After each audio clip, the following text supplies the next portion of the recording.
இப்போ பெரும்பாலும் இப்படி நல்லா கழுவிட்டு இப்படியே தாண்டா போட்டு இறால் வடை செய்வாங்க. மீசையும் பட்டி கால்லையும் ஒரு கொஞ்சம் கொஞ்சமா ரஃபா இருக்கிற துண்டுல வெட்டி போட்டு வால்லையும் ஒரு சின்ன துண்டை வெட்டா சரி. சரி இவ்வளவு இல்லை இந்த ரைட்.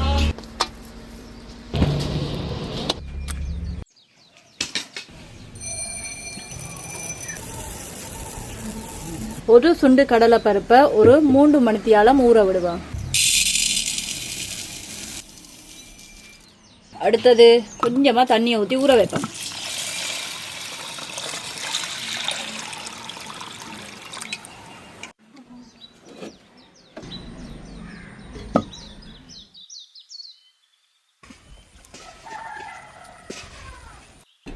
hours later ஸ்ரீலங்காக்கே ஃபேமஸான ஒரு சாப்பாடு இருக்கு. இந்த இறால் வடை யாரு எங்கேருந்து வந்தாலும் கொழும்பு கோல்ஃபிஷ்ல போயிட்டு இறால் வடை வாங்கி சாப்பிட்றது வளமை. நானே எத்தனை தரம் வாங்கி சாப்பிட்ருக்கேன். அவ்வளவு டேஸ்டா இருக்கும். அவங்க அந்த இறால் வடை எப்படி செய்வாங்கண்டா பொரிச்சு எல்லாம் ரெடியா வச்சிருப்பாங்க. நாங்க போய் கேட்டோன்னே டக்குண்டு சூடாகிட்டு தருவாங்க. அப்படியான ஒரு இறால் வடையை இன்றைக்கு நாங்கள் வீட்டை எப்படி செய்யலாம், அதுவும் அதே டேஸ்ட்டில் வீட்டை எப்படி செய்யலாம்னு பார்ப்போம். அதுக்கு இறாலை துப்புரவாக்கி எடுத்தாச்சு. இப்போ எங்களோட அடுத்தடுத்த வேலைகளை செய்வோம். கஜன் வெட்டுறதுக்கு ரெடியா? ரெடி. அதுக்கிடையில் ஒரு 3 மணித்தியாலமாக ஊற வச்சிருந்த கடலை பருப்பு எப்படி இருக்குன்னு பார்த்துடுவோம். கழுவாம தானே ஊற வச்ச நாங்கள். இனி நாங்கள் கழுவி எடுப்போம். நல்லா கடலைப்பருப்பை நல்ல ஒரு 2-3 தண்ணியிலையாவது கழுவி எடுக்கணும். இப்போ ஒரு தண்ணியில் கழுவி எடுத்துட்டேன். இப்போ இன்னொரு தண்ணியில் கழுவி எடுப்பேன். 2-3 தண்ணியில் நல்லா கழுவியாச்சு. வெங்காயம், பச்சை மிளகாய், குண்டு மிளகாய், உள்ளி, கருவேப்பிலை எல்லாத்தையும் சின்ன சின்னதாக வெட்டித்தா. நீதான் இறால் வடை கேட்டனே. இந்தா வெட்டி தந்தா இறால் வடை. கொஞ்சம் கூட தண்ணியே சேர்க்காம தான் அரைச்சி எடுக்கணும். அதுதான் ஒரு முக்கியமான விஷயம். குட்டி கப்புக்கு போட்டால் தண்ணி தேவையில்லை. அதனால தான் குட்டி கப்பு அரைச்சி.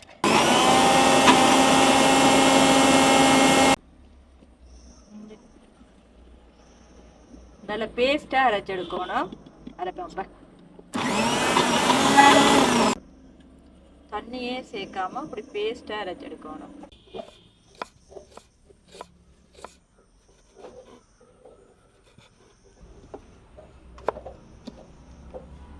இப்ப பாருங்க அப்படி பேஸ்ட் அரைச்சி எடுத்துருக்க.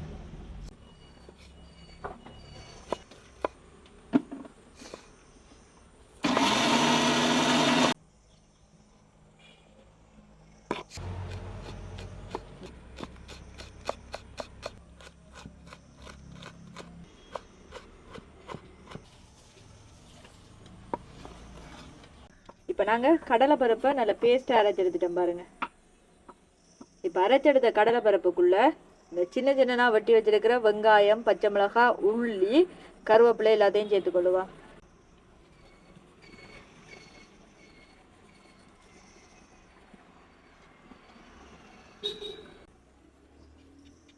இவ்வளவு ஒரு ஆளையும் கொஞ்சம் சின்ன சின்னனா அப்படியே மசிச்சு தாங்க பாபா கத்தியாலேயே.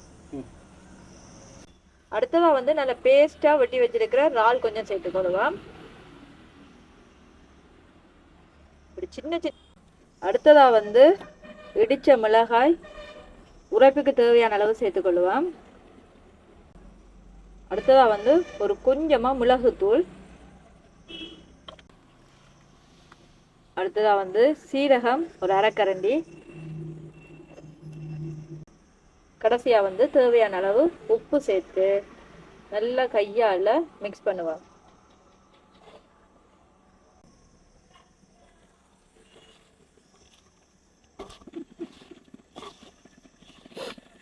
தண்ணி விடாம அரைக்கிறது.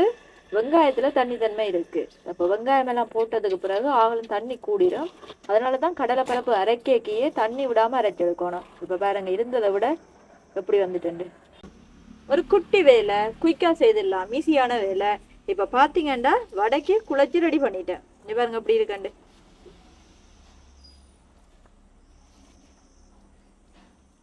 இப்ப அடுத்தது வந்து முக்கியமான ஒரு வேலை செய்ய போறோம். அதுக்கு நான் வந்து கோதுமைமா ஒரு கொஞ்சமா எடுத்து வச்சிருக்கிறேன் பாருங்க. இது வந்து அவிக்காத பச்சை கோதுமைமா எடுத்து வச்சிருக்கிறேன். தண்ணியை வந்து கொஞ்சம் கொஞ்சமா சேர்த்து நல்லா கட்டியா கரைச்செடுப்போம்.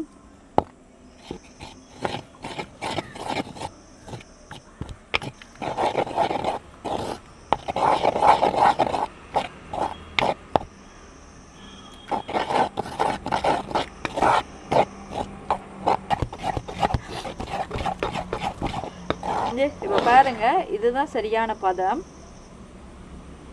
இந்த பச்சை மாவுல பசை குழைப்பாங்க, அப்படி குழைச்சி எடுத்தீங்கன்னா சரி.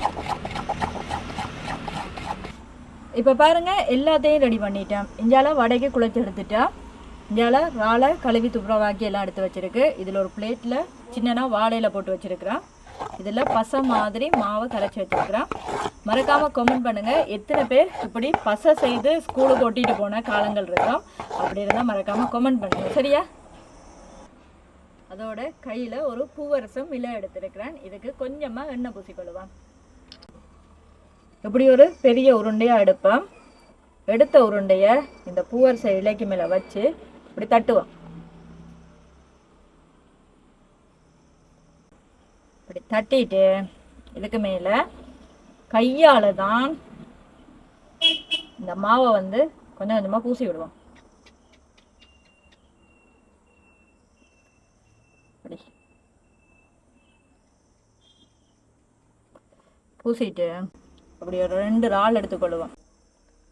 எடுத்த இறாலை இந்த பூசின பேஸ்ட்டுக்கு மேலே வைப்பேன்.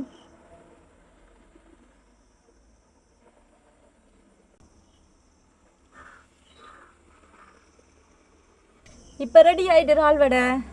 இப்படி நாங்கள் கொஞ்சம் இறால் வடையை ரெடி பண்ணிவிட்டு அதுக்கப்புறம் பொரிச்செடுப்போம்.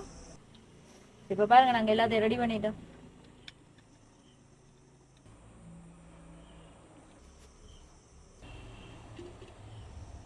நாங்கள் சட்டியை வந்து அடுப்பில் வச்சிருவோம். வச்சுட்டு பொரிக்கிறதுக்கு தேவையான அளவு எண்ணெய் ஊற்றி கொள்ளுவோம். எண்ணெய் வந்து கொஞ்சம் சூடாகட்டும் நல்லா.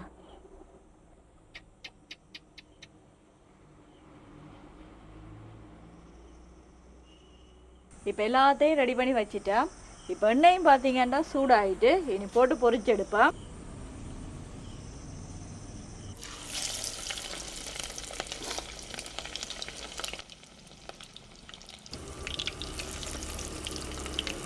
என்னடா கொழும்புல இறால் வடையின் வாசனை வருது? முருகண்டி போனா முருகண்டி கச்சன் வாங்கி சாப்பிட்ற மாதிரி கொழும்புக்கு போனா இறால் வடை வாங்கி சாப்பிட்டு, இறால் வடையும் அந்த ரொட்டிக்குள்ள வெங்காயம் பச்சை மிளகாய் எல்லாம் போட்டு கிரேவி ஊற்றி தருவாங்க. அதுவும்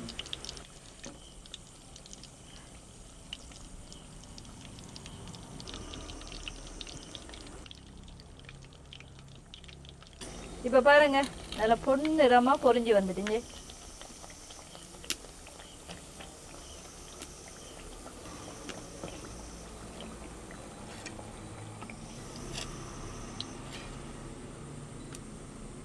அடுத்தது பொரிக்கிறதுக்குள்ள நான் ஒரு சாப்பிட்டு பார்த்து சொல்லட்டேன் எப்படி இருக்குன்னு. இல்லை இல்லை, நான் பொரிச்சு முடிச்சுட்டு டேஸ்ட் பண்ண தருவேன், சரியா? என்னடா புதுசா மிளகா வடை ஒன்று கிடக்குது? அதுக்கு இறால் காணாது, அதனால மிளகா உள்ள வச்சு மிளகா வடை ஆக்கிட்டோம்.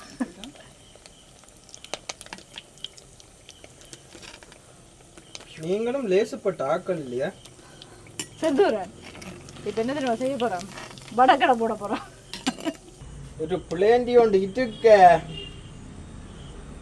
ஓடி போய் புளேண்டி ஊற்றிட்டு வா. நாங்கள் இங்கே சாப்பிட்டு பார்த்துட்டோம்.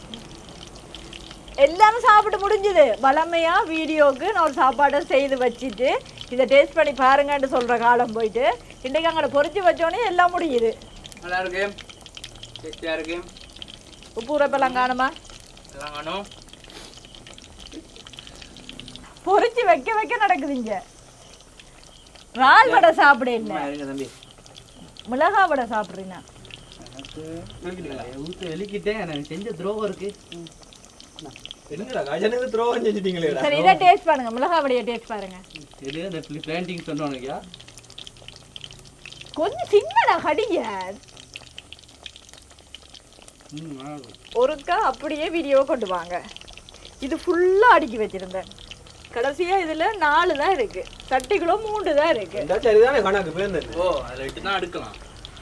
ஒன்று இந்த வாழை இலையில 2 வச்சிருந்தேன் நான் முதல், சரியா? அப்ப 3, அப்ப எனக்கு 4 அடிச்சிருக்கேன். 5, 6, 7, 8, 9. இந்த வாழை இலையில ஒருக்கா போட்டுட்டு திருப்பியும் அடிக்கி திருப்பியும் போட்டேன். அப்ப 11 வடை இருக்கும். கொண்டு வாங்க. வந்து 2 வடை தான் சாப்பிட்டேன். கொண்டு வாங்க. சாப்பிட்டே இருக்க மாட்டாள். அது வீடியோ எடுக்கிறதுக்காக வளைச்சு வளைச்சு எடுக்க கீழே விழுந்துட்டா. எங்கேயும் விளையல. பழகிட்டாண்டா வேணுமே டிஎல் பிளேண்டியல் எல்லாம் ஊத்தக்குது சுட சுட பிளேண்டியும் இறால் வடையும் என்ன தீவா தீவா தீவாடா தீவா என்னத்த சொல்ல நீங்களா எடுக்கிறீங்க நீங்களா சாப்பிட்றீங்க நல்லா இருக்கா இல்லையான்னு சொல்றீங்க அப்புறம் என்னத்துக்கு இப்போ தீவான்னு சொல்லுங்களேன் அதான் சொல்லுங்க ஃபார்மாலிட்டிக்கு இந்தாங்கம்மா பிடிங்க பாதியை சாப்பிட்டு பிறகு கஜான அந்த 3 நாள் இருக்கிறதா எடுப்பானே ஒரு ஆள் தான் எடுத்திருக்காரு எப்படி எப்படி எப்படி நாங்களாம் வைக்கப்பட மாட்டோம் சாப்பிட்டு போட்டு சொல்லுங்களேன் ஏன்னா அவனுக்கு சாப்பிட்றதுக்கு பிளேண்டி நல்லா இருக்கு பிளேண்டி நல்லா இருக்கு அப்புறம் ஒரு ஆளுக்கு பிளேண்டி சொதப்பிட்டுண்டா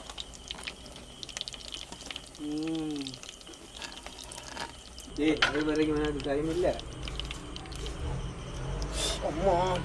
அடியில நடனடா இவன்கள் ஏன்னு அவதிப்படுறீங்களோ தெரியா நீங்க ஒண்ணு சொல்ல தேவையில்லை நானே சொல்றேன் குழுக்குள்ள கடை போடலாம் போல ஓமடா சூப்பர் டேஸ்டா இருக்க